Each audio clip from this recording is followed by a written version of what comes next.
Ce livre est dédié à ma fille et comme la maison où nous avons habité est une maison en bois et que forcément elle va disparaître un jour, je voulais construire pour elle une maison à partir des mots. Et c'est une maison, elle a passé le premier hiver de sa vie et je l'ai fait en pensant qu'un jour, quand cette maison n'existera plus, elle pourra lire ce livre pour l'évoquer à travers ce livre. La raison pour laquelle vous êtes allé vivre au bord du lac Onega, c'était notamment pour retrouver le temps de la contemplation. Après Solovki, nous avons cherché un endroit pour habiter pendant 3 ans avec ma femme parce que nous voulions que ce soit une jolie maison, bien sûr, mais nous voulions aussi que ce soit une maison dans laquelle je pourrais écrire mes livres. Donc, comme je viens de le dire, nous avons cherché une belle maison au bord de l'eau, mais aussi un endroit qui pourrait me servir d'inspiration pour écrire. Et j'ai écrit 4 livres dans cette maison et en effet, c'est non seulement un endroit magnifique qui est complètement vide, il n'y a quasiment pas de gens, la nature est intacte, mais c'est aussi une mine de sujets ethnographiques, anthropologiques.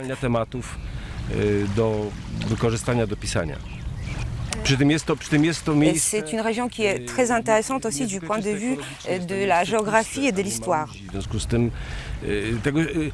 Tego się nie da porównać z żadnym miejscem w Europie, jeśli chodzi o przestrzenie, o pustkę. C'est la nature qui fait Mariusz Wilk.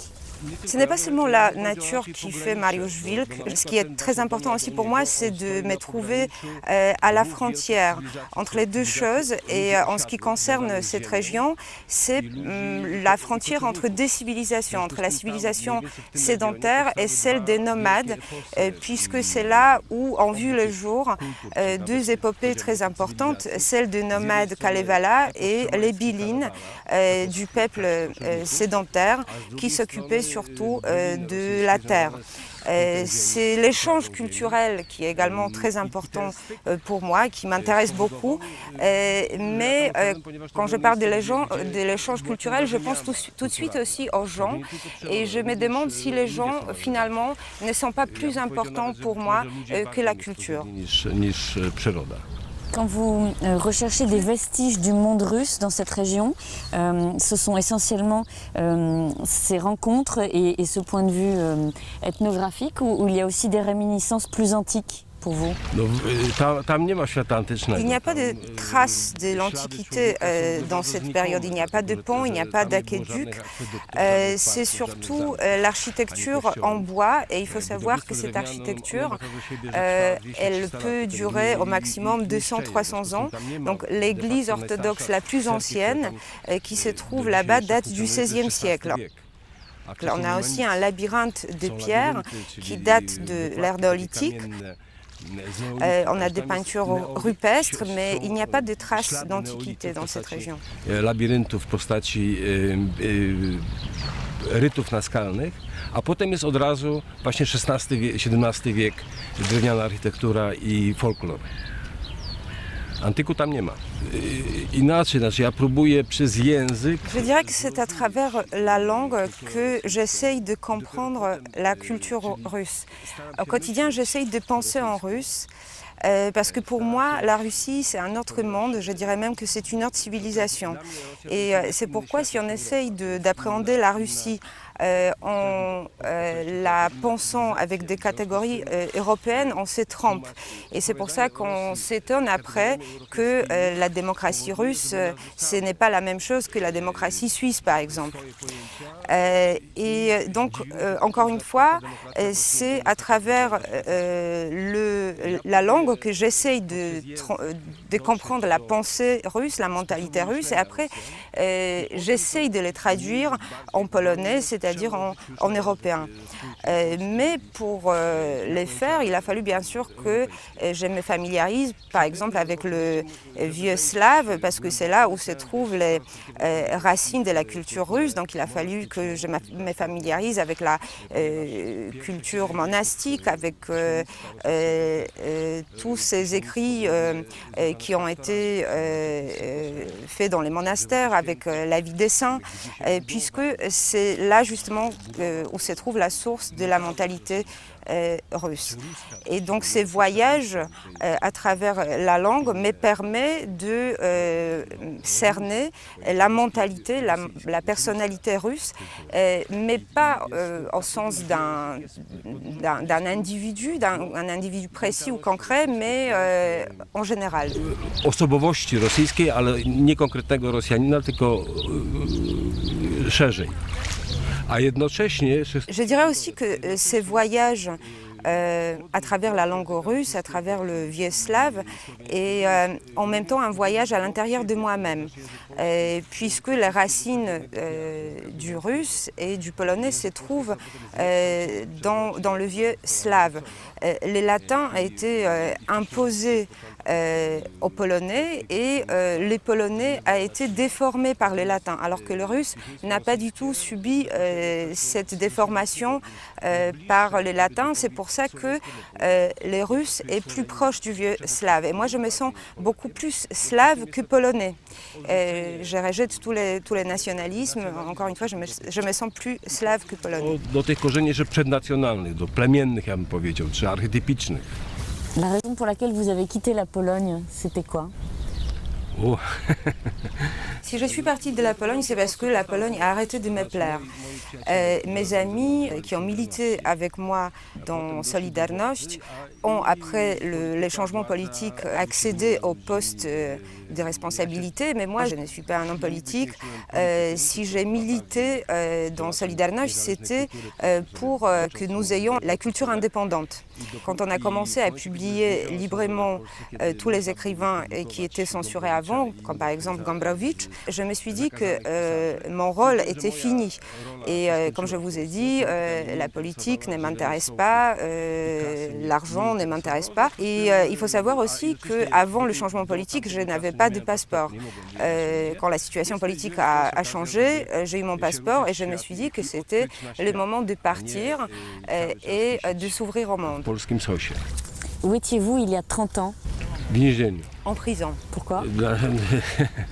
Dlaczego? Si je me suis retrouvée en prison, c'est parce que j'ai été accusée d'espionnage envers la France. Et ceci parce que mon premier livre, Conspira, qui portait sur le mouvement Solidarność, a été publié en Pologne, à Paris. C'était une maison polonaise qui l'a publié à Paris. Cette maison polonaise Spotkania, donc l'a publié. Et suite à ça, j'ai été accusée d'espionnage. Potem amnestia mnie Au bout d'un certain temps, j'ai été libérée et amnistiée, mais à ce moment-là, j'étais en prison. No, forma represji, nie wiem jak to nazwać. To był stan wojenny jeszcze, czy już koniec stanu wojennego. Que représente pour vous aujourd'hui votre présence pour les 30 ans des éditions Noir sur Blanc? Przede wszystkim Pour moi, c'est surtout un hommage à mon ami Jan Michalski. Michalskiego. To przede Je pense que son esprit est là avec nous, donc c'est en quelque sorte aussi une rencontre avec Jan Michalski. Wcześniej myślę, że w jakiś sposób jego duch tutaj jest. Także jest to dla mnie również spotkanie z duchem Janka Michalskiego. Oczywiście Noir, to jest... Noir sur Blanc, c'est aussi ma maison, donc une autre maison que j'ai. Dla mnie to wydarzenie jest wydarzeniem Et donc voilà ma raison personnelle pour laquelle je suis ici. Je suis venue ici pour fêter avec d'autres écrivains, avec mes amis, avec toute l'équipe de Noir sur Blanc, l'anniversaire de cette maison d'édition. te dni, to święto razem. To jest jedna jak gdyby taka osobista przyczyna, a druga dla mnie Noir sur Blanc jest szczególnie w dzisiaj. Ce qui est important aussi, c'est que Noir sur Blanc est pour moi aujourd'hui, à l'époque où l'avenir de l'Europe est incertain, on ne sait pas si les pays européens vont décider de se séparer ou de rester ensemble. Pour moi, Noir sur Blanc est le symbole de l'Europe unis.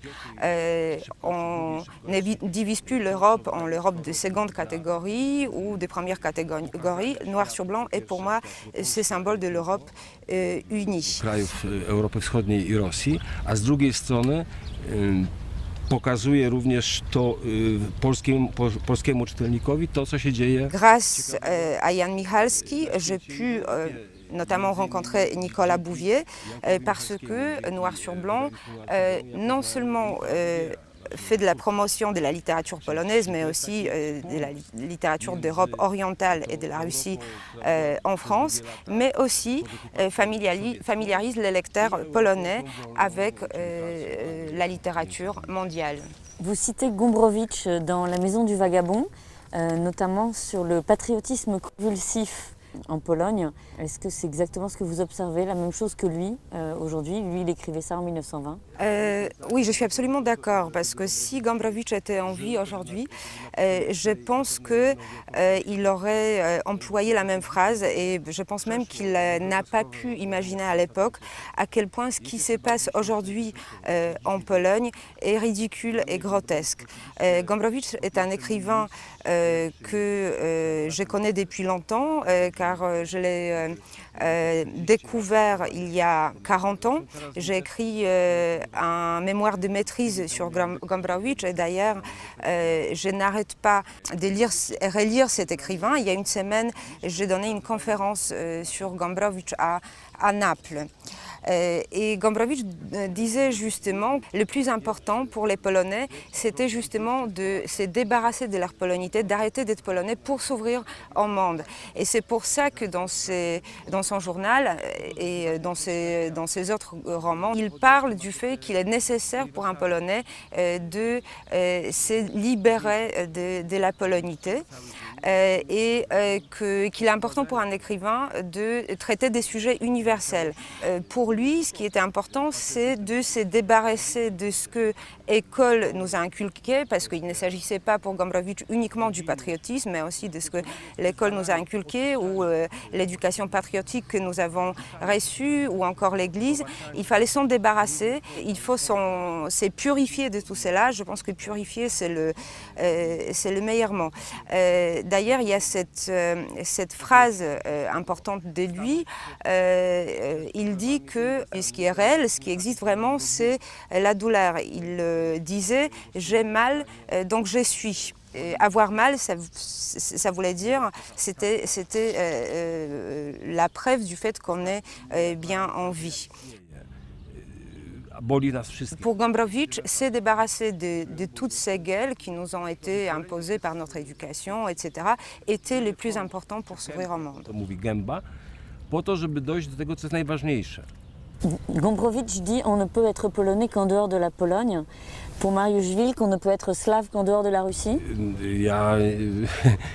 Mais je ne suis jamais partie de la Russie, je suis toujours en contact avec la Russie.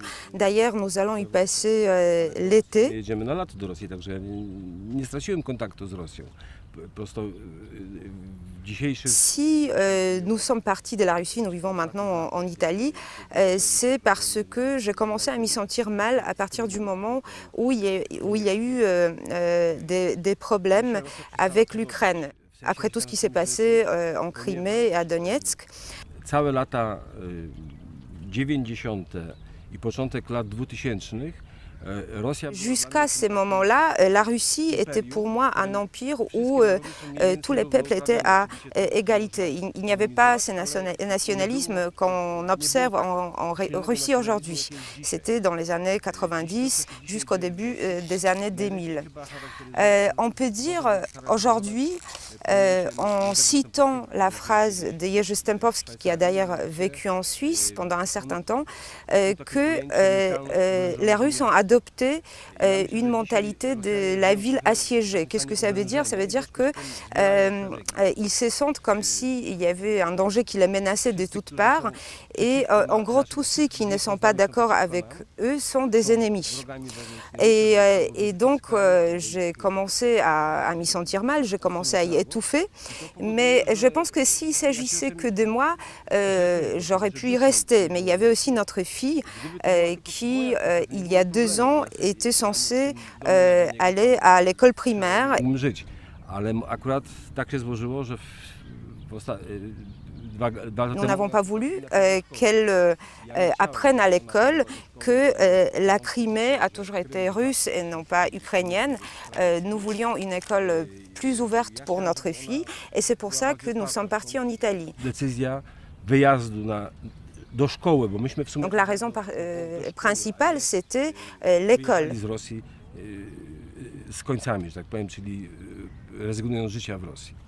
Tak to wygląda. Znaczy, Mais notre maison est toujours en Russie et nous y allons souvent et nous y passons chaque été. ja zresztą też. Znaczy, ja obecnie Je travaille actuellement sur la biographie d'un historien d'art européen qui s'appelle Paweł Muratow. sztuki europejskiej napisał słynną książkę Obrazy Włoch. I chcę J'ai commencé à y travailler en pensant à ma fille qui est à moitié russe, à moitié polonaise. obywatelskim. Zacząłem myśleć o tym, jak ona ma funkcjonować i przypomniałem sobie wtedy właśnie o Muratowie, Et Muratov disait justement que il était un Européen russe et c'est comme ça que je me sens aussi. Et je l'ai fait pour ma fille parce que je voudrais qu'à l'avenir elle se sente comme ça, qu'elle se sente comme une Russe européenne, pour qu'on puisse unir ces 2 éléments, comme par exemple on pourrait imaginer d'unir l'orthodoxie et le catholicisme aujourd'hui séparés. Donc voilà, c'est ma mission de père et je ne sais pas si je vais y arriver, mais en tout cas c'est l'objectif que je me suis donné. w literaturze zobaczymy.